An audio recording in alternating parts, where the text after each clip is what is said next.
The Mummy. Hot dog, why is The Mummy so dang good? Is it Brendan Fraser? Is it the gold body paint? Is it the groundbreaking for their time special effects? The answers are yes, yes, and maybe sorta, but that's not all. Those aren't the only reasons. One of the big reasons why The Mummy is so dang good is it's a masterclass in economic storytelling. The Mummy is a great example of how to tell a story that's fun, that's to the point, but that doesn't sacrifice character or wit. Take this scene where the audience is first introduced to Evie Carnahan, played by Rachel Weisz. On the surface, it's just a bit of slapstick, something to endear us to the character. But look closer, and it's actually a really smart way of getting everybody quickly up to speed on exactly who this character is.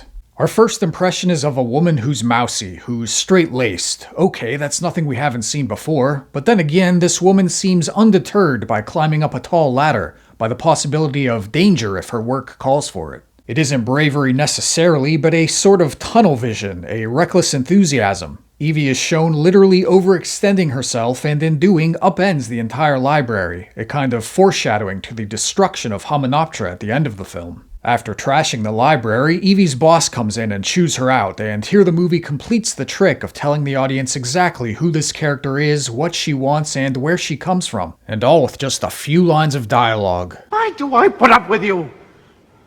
Well, you put up with me because I can read and write ancient Egyptian, and I can decipher hieroglyphics and hieratic.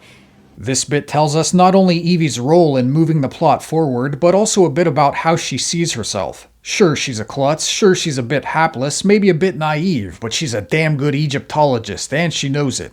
And, well, I am the only person within 1,000 miles who knows how to properly code and catalogue this library, that's why. But then her boss says this. I put up with you because your father and mother were our finest patrons, that's why. Allah rest their souls.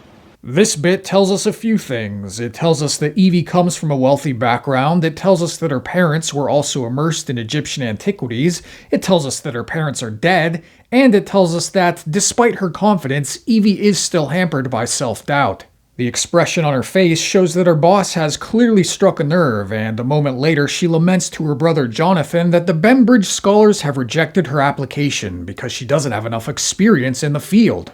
So this entire scene, not only is it fun and entertaining, it also packs a lot of pertinent character-building information in just a short amount of time. It delivers exposition that doesn't feel like exposition. Think of the other, more laborious ways this information might have been conveyed. Maybe Evie visits her parents' stately manor in the English countryside. Maybe there's a flashback to Evie's first archaeological dig with her father, to the moment her fascination with Egypt was first kindled. Maybe these scenes would have been just fine, but in a movie that already clocks in at 2 hours, they would have been just as likely to distract from what we're really there for, which is mummy-battling pulp adventure. Another good example of the Mummy's storytelling economy is the way in which we learn John Carnahan came by the map and key to Hamunaptra by stealing it from Rick O'Connell. Again, in a different movie, we might expect this scene portrayed in detail. A wily John ingratiating himself with Rick, stealing the key from him, then O'Connell's anger at having been flim-flammed. Again, that might have been a fun scene, but it's not like the movie is lacking in fun already, so what's the point? Anything that isn't about our heroes adventuring together in the here and now doesn't need to be there. So instead, all pertinent information about how John came by the box is delivered in a sort of post-mortem.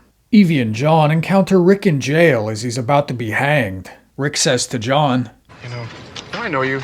And then punches him in the face. There. That tells us all we need to know, really. The rest is left up to the imagination. An economy of storytelling doesn't begin or end with a script. A talented enough actor can get the point across with a look or a gesture. Look at Arnold Vosloo as Imhotep. The man doesn't say much. He doesn't give any grand speeches about taking over the world. But damn if he isn't sassy. You look at this guy and you think, this guy is clearly up to no good, but he sure is having fun, isn't he? On some level, you understand and sympathize with him. All he wanted to do was get with the Pharaoh's mistress. Is that so wrong? In the case of The Mummy, an economy of storytelling sometimes goes hand in hand with a suspension of disbelief. Take this scene where our heroes enter a vast treasure chamber. Across the way is a mirror, which the movie has already shown us is used to light up a room.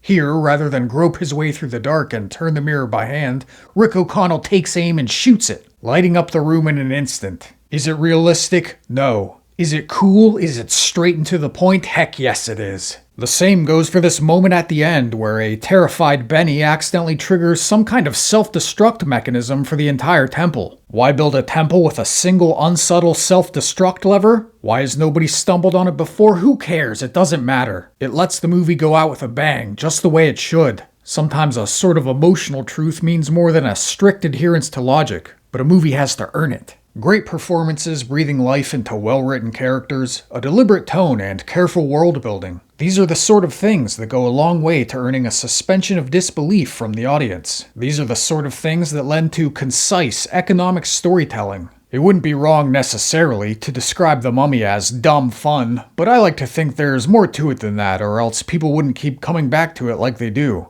It's the right blend of the new and the familiar, a pulp sensibility with a sheen of turn of the millennium special effects optimism. It's got Brendan Fraser firing 6-shooters, and it's got attractive women in gold body paint. It's the type of smart, to-the-point storytelling that most filmmakers don't seem to be able to tap into anymore. In conclusion, The Mummy is a pretty good movie.